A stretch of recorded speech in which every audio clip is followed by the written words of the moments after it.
Hey everybody, my name is Triple J and welcome to Sunset Harbor, the latest DLC for City Skylines from Paradox Interactive and Colossal Order.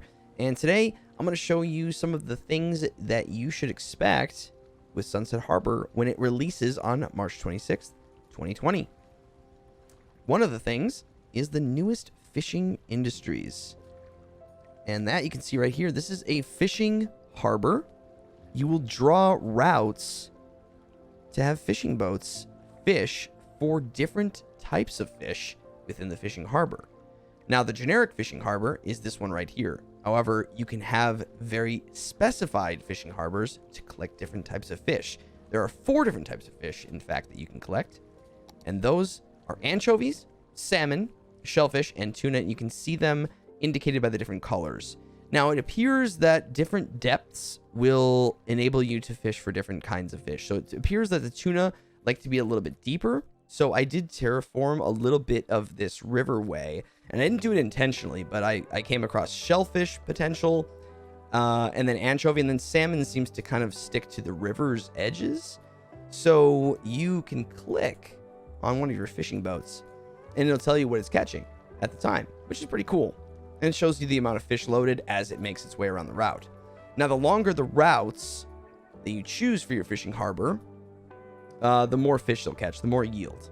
But what's really, really nice about this is it sort of, I don't know, it gives your harbor, it gives your waterways some more life.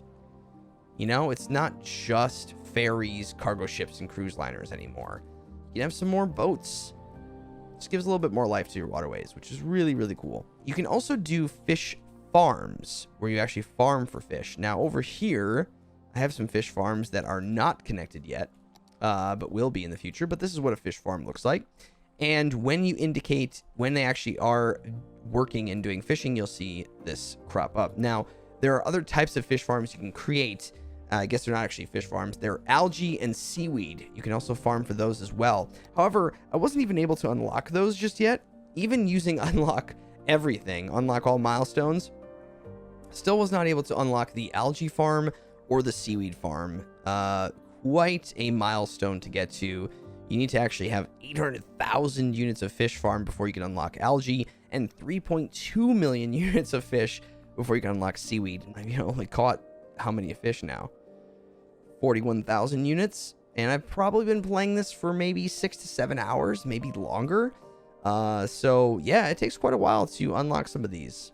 What to do with your fish once you've caught them is you can do 2 things. You can create a fish market, which is over here, which is a fresh fish market that consumers can just come to and buy fish from. So the trucks will go from the fish harbors or the fish farms and deliver the fish here, and they'll be sold directly to them. Looks like we're having a little bit of a fish shortage right now. It's really hard to say fish shortage. It's the word fish is really stepping me up here. But this is your fish market, and it looks really cool. The other way you can process your fish is through a fish factory, where they will process the goods from fresh fish into goods. It's a constant tongue twister.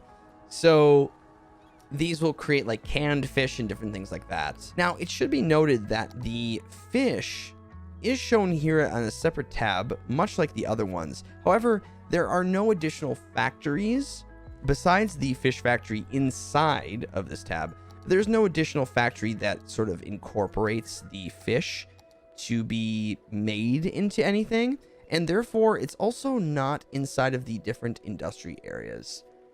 It sort of has it's sort of on its own, I guess. But yeah, it is not added sort of into the industry's DLC.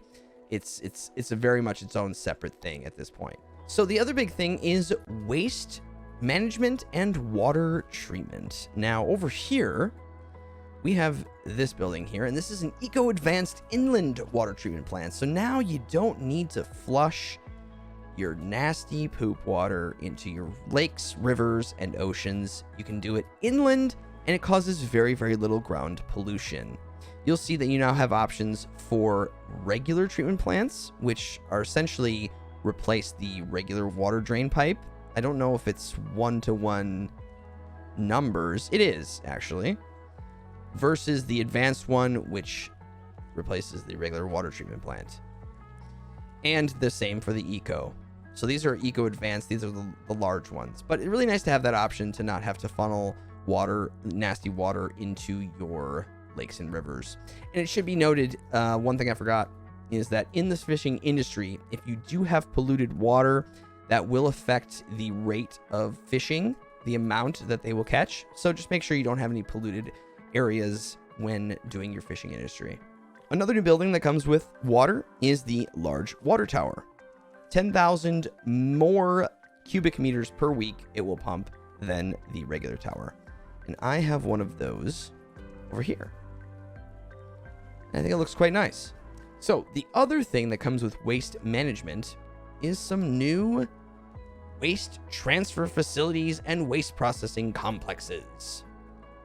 So over here, this is a waste transfer facility. So this essentially facilitates, as it states, the garbage from the people to this station where they will eventually store it and process it in the waste treatment complex, which is over here, this big building right here. So this can hold 1 billion units of garbage, which should service your entire city. So the nice thing about the waste transfer facilities is that they don't pollute that much. They don't actually pollute nearly as much as the, so if you can see here, you can see the radius of pollution on the waste transfer facilities versus the recycling center, which is much bigger, versus the incinerator. Vastly different.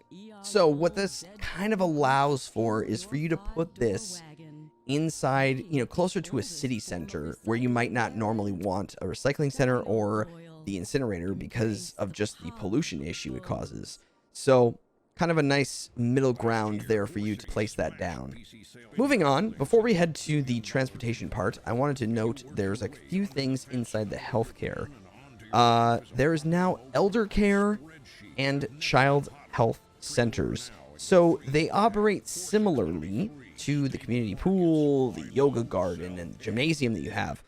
However, these target specific parts of your population. So the elder care specifically gives a health boost, and in this case, it extends the lifespan of the elderly within the building's radius. The Child Health Center offers health services to children and teens, creating a health benefit for those age groups within that radius. So the nice thing is, and you can see here, it's a pretty big radius.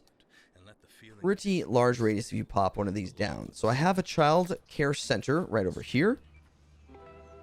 It's quite nice. You could possibly put this next to an elementary school, maybe even next to a clinic. And then we have the elder care center here. This asset looks very nice as well. Some tables back there with the elderly just chilling. So again, very nice. I have some walking paths here for them to walk around and take a sit. So very, very cool there. Let's talk transportation. And let's start with the big one here. There's a brand new airport. This is a metropolitan airport. You still have your other two available to you, but this is a metropolitan airport, and I think it looks quite snazzy. This comes with a metro stop in it, as well as a private helicopter stop, which is essentially the same as blimps. Another new addition. So this private helicopter is going to pick up people. I believe it holds 20, and you can place helicopter stops around your city, and they'll pick up people and, ferry them around as the crow flies versus trying to sit in traffic. So just another option for your skies to be filled with different things besides commercial jets, including the Aviation Club, which has smaller aircraft and is just a visitor building. It's a unique building. It's the one new unique building that comes with Sunset Harbor. And yeah, so this will just be a small terminal, air traffic control tower, and a runway. But yeah, you'll see some smaller aircraft take off from this private aircraft. So yeah, snazzy little tourist destination here for this. That brings me to our next one, and that is trolley buses. Here we have a trolley bus right here. The nice thing about the trolley bus is the animation of the wires. So it's essentially the same as trams, except these are just buses.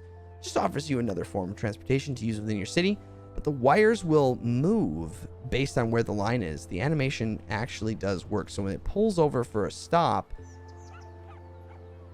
which it will right up here, we'll be able to see, blend in there. Very, very nice. So you place down the trolley bus roads, much like trams. It has to work on the same sort of network, circular network, just like the tram roads.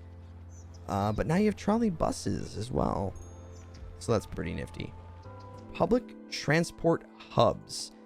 So additionally, we've been given more hubs to have connections between our different forms of transportation, and including now intercity buses.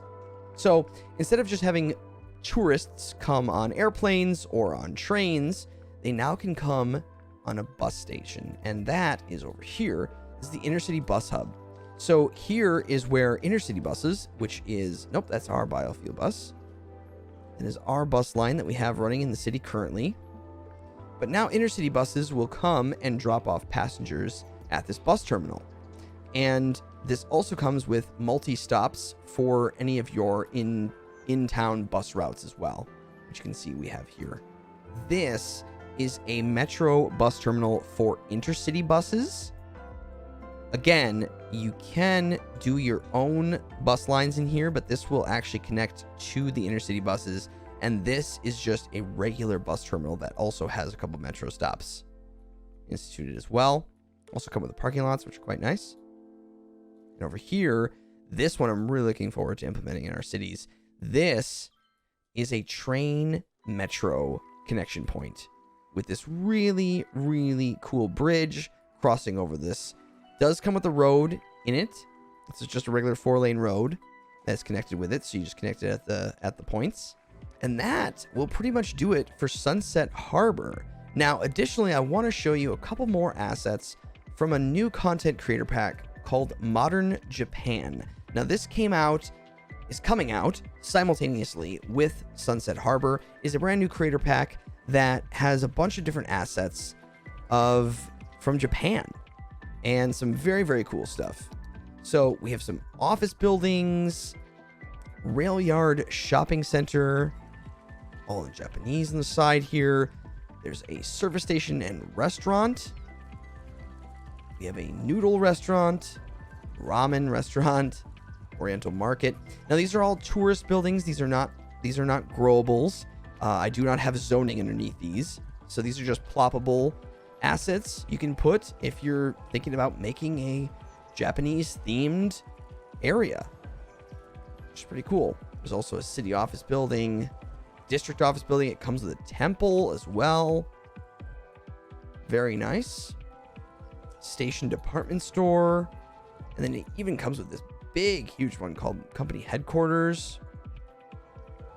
Snazzy looking assets, but that is part of a separate creator pack, and that you will find under the unique buildings tab under your content creator packs at the far end here. If you have any comments, questions, thoughts on the new DLC, please put them down below in the comments.